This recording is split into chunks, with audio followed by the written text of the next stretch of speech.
ఆదేశాల మేరకు పంచాయతీరాజ్ కమిషనర్ కృష్ణతేజ నేతృత్వంలో అధికారుల బృందం పశ్చిమ గోదావరి జిల్లా మొగల్తూరులో పర్యటించారు. ప్రజలతో సమావేశమై సమస్యలు, చేపట్టాల్సిన అభివృద్ధి పనులను తెలుసుకున్నారు.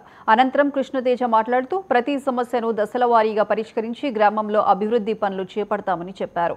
అనంతరం ప్రభుత్వ విప్ బొమ్మడి నాయకర్ మాట్లాడుతూ కూటమి ప్రభుత్వం మొగల్తూరు గ్రామాన్ని అభివృద్ధిలో ఆదర్శంగా తీర్చిదిద్దుతుందని అన్నారు.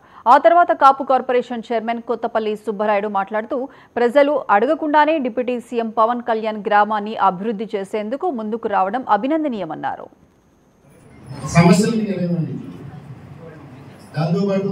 మొగల్తూరు మండలానికి ఏదైతే పేరుపాలెం గ్రామం ఉందో పేరుపాలెం గ్రామానికి కూడా 60 కోట్ల రూపాయలు ఎదురించి ఆయన మనకి సాధించే సందర్భం కూడా మనందరం గుర్తు చేసుకోవాల్సిన అవసరం ఉంది. మరి ఎప్పుడు కూడా మరి పవన్ కళ్యాణ్ గారు కానీ అదేవిధంగా చిరంజీవి గారి ఫ్యామిలీ కానీ ప్రత్యేకంగా చంద్రబాబు నాయుడు గారు కూడా ముఖ్యమంత్రిగా ఉన్నప్పుడు కూడా గత 14-19లో ఎన్నో అభివృద్ధి కార్యక్రమాలు మన నియోజకవర్గాన్ని చేశారు. గత ప్రభుత్వం ఎక్కడ 19-24 ఎక్కడా కూడా అభివృద్ధి అన్నది లేదు. దయచేసి మీరు అందరూ సహకరించండి. ఈ ఎన్డీఏ కూటమి ప్రభుత్వానికి మీ అందరూ ప్రతి నరసాపురం ప్రజానికం కూడా ఇక్కడ శాసనసభ్యులుగా నాకు కానీ రాష్ట్ర వ్యాప్తంగా ప్రతి ఒక్కరు కూడా అవకాశం కల్పించారు. మీరు చూపించిన అవకాశాన్ని పవన్ కళ్యాణ్ గారు, చంద్రబాబు నాయుడు గారు చెప్తా ఉన్నారు. మాకు ఇవాళ ప్రజలందరూ కూడా మన ఒక ఆశతో మనం గెలిపించారు. వారి నమ్మకాన్ని మనం నిలబెట్టుకోవాలి. వారందరికీ అండగా ఉండవలసిన మన అవసరం ఉందని చెప్పి మాకు 10 మాటలు చెప్తున్నారు.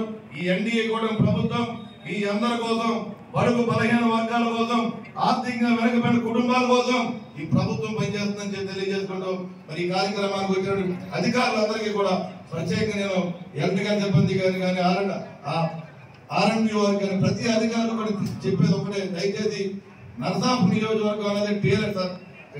గౌరవ ఉప ముఖ్యమంత్రి వారు ఒక ఇన్స్ట్రక్షన్ ఇవ్వడం జరిగింది.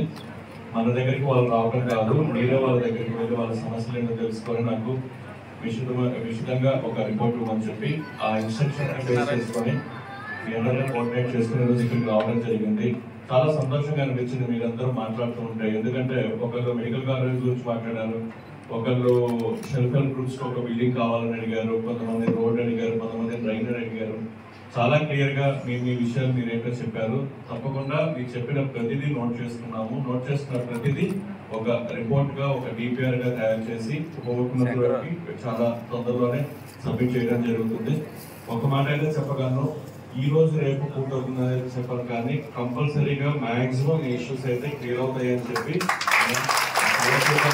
గౌరవ ముఖ్యమంత్రి వర్యులు, గౌరవ ఉప ముఖ్యమంత్రి వర్యులు, ఎమ్మెల్యే వర్యులు, మన సుబ్బారాయుడు గారు, జాయింట్ కలెక్టర్ అందరి సపోర్ట్ మీకు ఉంటుందని నేను చెప్పదలుచుకున్నాను. ఈ అవకాశం ఇచ్చిన అందరికీ